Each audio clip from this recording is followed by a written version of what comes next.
نے ارشاد فرمایا، اے نبی آپ کہہ دیجئے، آپ ان لوگوں کو کہہ دیجئے جنہوں نے گناہ کیا، اپنی ذات پر ظلم کیا، وہ میری رحمت سے نا امید نہ رہے۔ یا اللہ تعالیٰ پیارے حبیب صلی اللہ علیہ وسلم کے ذریعے اس روئے زمین پر بسنے والی انسانیت کو یہ حکم دیا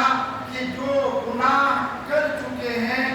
گناہوں سے لت پت ہیں، زندگی ان کی احکام خداوندی کے خلاف گزر رہی ہے، آقا دو جہاں پیارے حبیب صلی اللہ علیہ وسلم کی تعلیمات کے مطابق اس کی زندگی نہیں گزری ہے، تو اسے افسوس نہ کرنے چاہیے، بلکہ ان کو یہ کہیے کہ میری رحمت سے وہ مایوس نہ ہو، میرے سلسلے میں کہیں وہ ایسا گمان نہ کرے، میرے بارے میں ذہن میں کہیں ایسی بات نہ رکھے کہ میں نے جو گناہوں کا سلسلہ جاری رکھا ہے احکام خداوندی کے خلاف میں، پیارے حبیب صلی اللہ علیہ وسلم کے خلاف میں ہم نے زندگی گزاری ہے، اللہ ہم کو کبھی بھی معاف نہیں کرے گا، ہمارا ٹھکانہ کبھی بھی جہنم ہوگا۔ ایسے لوگوں کے ذہن میں بات نہ آئے، بلکہ اس کے ذہن میں ہو کہ گناہ یقیناً ہوا ہوگا، خطائیں یقیناً ہوئی ہوں گی، اگر انسان سے گناہ، اگر انسان سے خطا نہ ہو تو وہ انسان نہیں رہے گا، فرشتوں کی صفت ہے۔ پیارے حبیب صلی اللہ علیہ وسلم نے ایک جگہ حدیث میں کہا کہ اگر یہ امت خطائیں نہیں کرے گی، گناہ اس سے نہیں ہوگا، تو میں اس امت کو بدل کر دوسری امت کو لاؤں گا۔ جو امت گناہ کرے گی، خطاؤں میں ملوث ہوگی، پھر ہم سے توبہ اور استغفار کرے گی،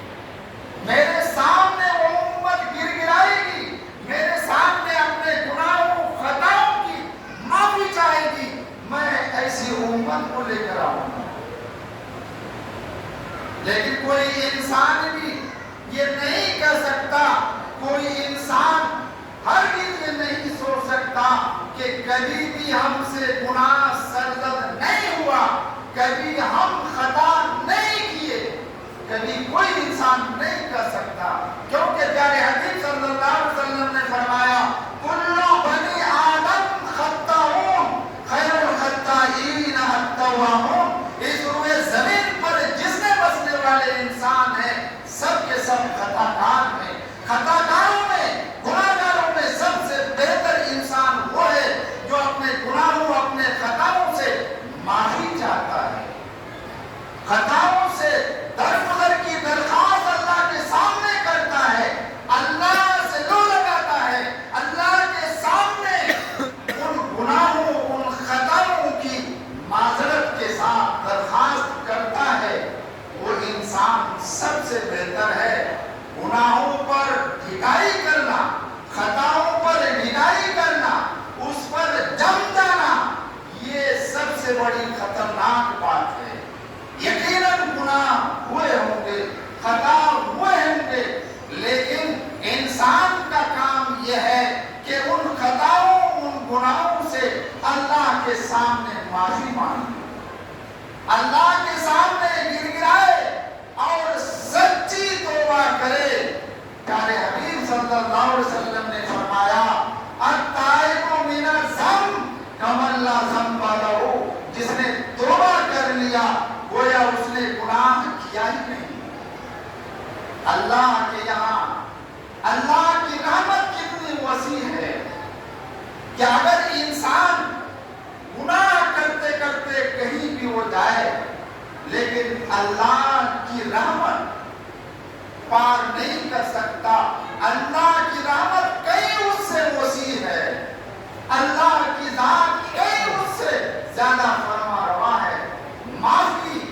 اور انسان کو درگزر کرنے والی ذات سب سے بڑی ذات وہی ہے۔ اس لیے انسان ایسا نہیں کہ گناہ خطا کر کے یہ سوچ لے کہ اب میں کہاں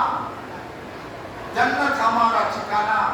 हमने तो ऐसे ऐसे गुनाह किए, हमने तो ऐसी ऐसी खताएं की है, अल्लाह कहाँ बख्शेगा? ये सोच इंसान के ज़हन में नहीं होनी चाहिए, बल्कि अल्लाह ताला कलामुल्लाह की इस आयत करीमा के जरिए पूरी दुनिया में बसने वाले को ये हुक्म दिया कि तुम गुनाह किए, तुम्हें अफसोस करने की जरूरत नहीं है। मेरी रहमत से कभी भी तुम मायूस नहीं होना, क्योंकि मेरी रहमत जितनी वसी है,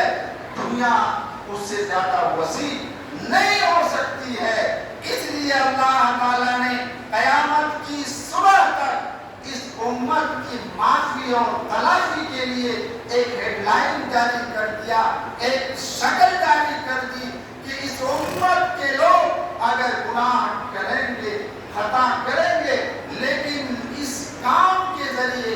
तौबा के जरिए वो गुनाहों से पाक हो जाया करेगा, खताओं से वो पाक हो जाया करेगा, वो मेरा महबूब बंदा हो जाएगा, मैं उसे अपना महबूब व मुकर्रम बना लूंगा, उसे अफसोस करने की जरूरत नहीं। इसलिए अल्लाह ने जो कुछ भी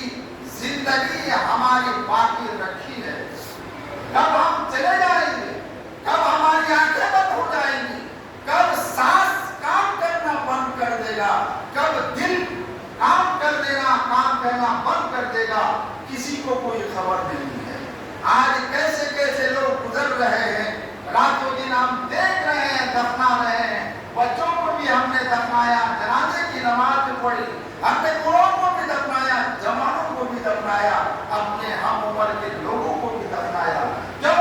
इसलिए कि कब वो घड़ी आने वाली है, इस रोए जमीन पर किसी को पता नहीं है। लेकिन जब पता अल्लाह ने किसी को नहीं दिया, तो फिर हमें हर बाकी शुदा, हर घड़ी, हर साल, हर दिन, हर महीना और हर साल हमें गनीमत समझनी चाहिए कि अल्लाह ने हमें जो बाकी मांगा, वक्त दिया है, हमारी निजात का सामान इसी में हो जाए, हम इसी में आखिरत की तैयारी कर लें, हम इसी घड़ी में हम अल्लाह को राजी कर लें। आक़ाए दो जहां प्यारे हबीब सल्लल्लाहु अलैहि वसल्लम की तालीमात पर चलकर हम अल्लाह को राजी कर लें। अल्लाह ने वो वक्त दिया